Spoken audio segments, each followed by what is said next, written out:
Well, Lacey, ever since the Ford Edge was introduced back in 2007, it's been a huge hit. It's built in Oakville, Ontario, and it's just the right size for many Canadians as they're looking for a vehicle that's a little bit more upscale than, say, the older Ford Explorer. Now here we are in 2011 with a major refresh for this very successful vehicle.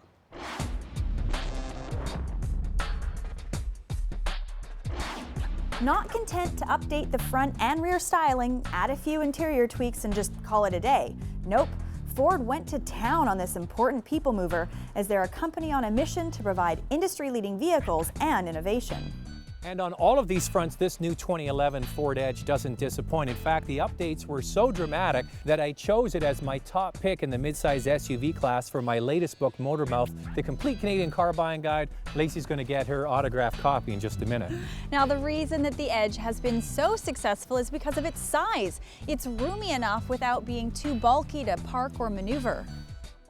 Even though the last model had a cohesive design, this new model is more dramatic, featuring a deeper grille, more expressive headlights, a wide array of wheel options, and overall tidier packaging.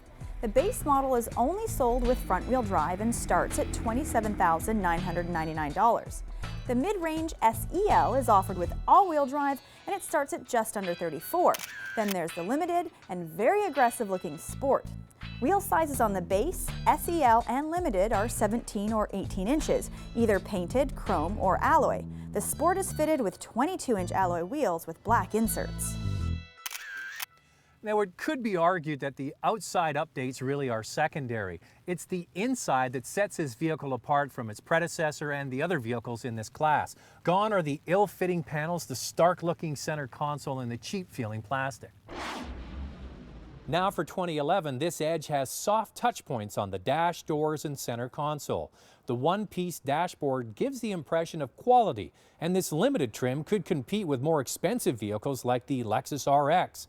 Not a three-row vehicle like the Ford Flex or new Explorer, this 5-passenger configuration is perfect for most families, and the space in the back seat and cargo area is ample. Now, the biggest update to this Ford Edge is the available My Ford Touch connectivity system.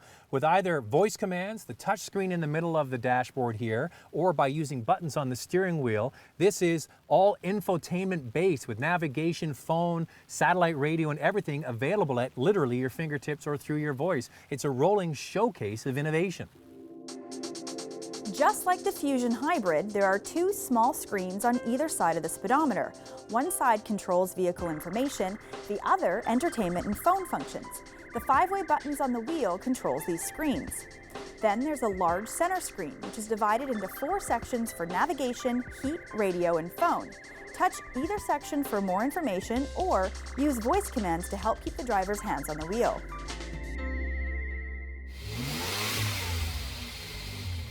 The base 3.5-liter V6 engine has a very impressive 285 horsepower, and it really comes alive with the help of the shiftable 6-speed automatic transmission.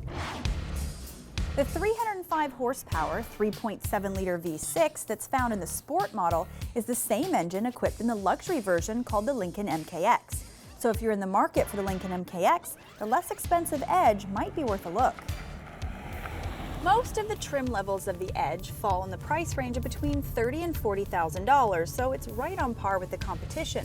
But the one thing that Ford brings to the table is a high level of refinement. It's very refreshing, and it brings the Edge more upmarket. It could be argued that the higher-end all-wheel drive limited model for just under $40,000 is a bargain compared to the Jeep Grand Cherokee and entry-level luxury vehicles. I'm impressed with the improvements on this new Edge. The brakes are very smooth and they stop with authority, and on the highway, it's incredibly comfortable and it passes with ease. Another reason to consider the Edge is the suspension. It's a surprising balance between comfort and dynamics. The new shock, springs, and stabilizer bars improve handling but don't make the ride harsh. In fact, the dampened ride is on par with many luxury vehicles. As an example, this test vehicle is fitted with winter tires, but there's no evidence of noise or diminished handling. The Edge always feels refined. The improvements to the 3.5-liter engine improve power, but also fuel economy, using 11.2 liters per 100 kilometers in the city and 7.4 on the highway. In comparison, that's 15% better than the Nissan Murano, which uses a continuously variable transmission, plus the Edge has 20 more horsepower. Now, I can vividly remember the original Edge review I did back in 2007. Actually, you can go and watch it at drivingtelevision.com. Basically, my summary was this. It does everything well, it's smooth, it's comfortable, it's going to be a nice size for the average Canadian family, but it was rather basic. Now, with this updated version, it has gone from being basic to almost upscale, especially when you look at this limited version, almost bordering on entry-level luxury.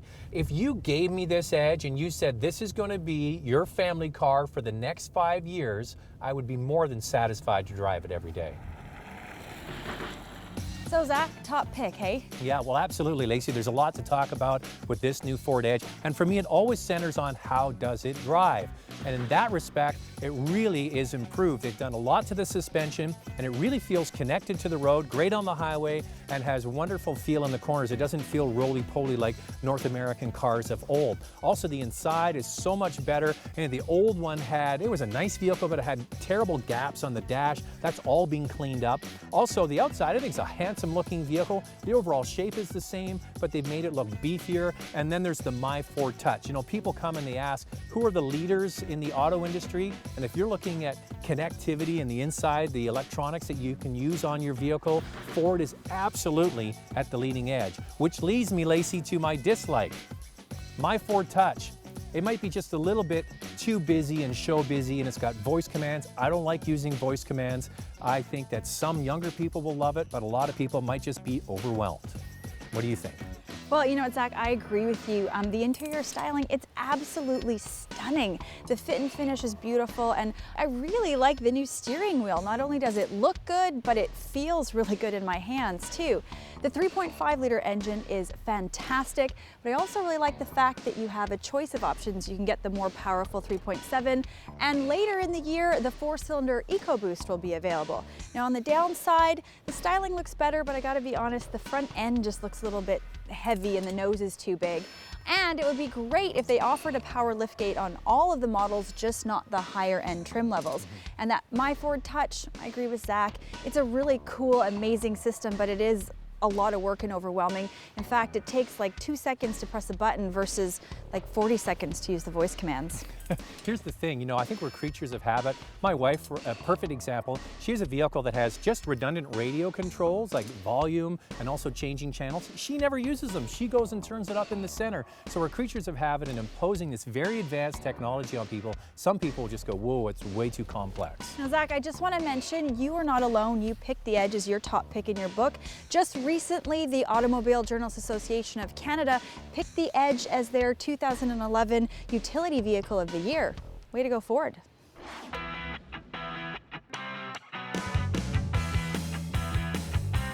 See all our reviews on the entire Ford lineup and their competitors at drivingtelevision.com.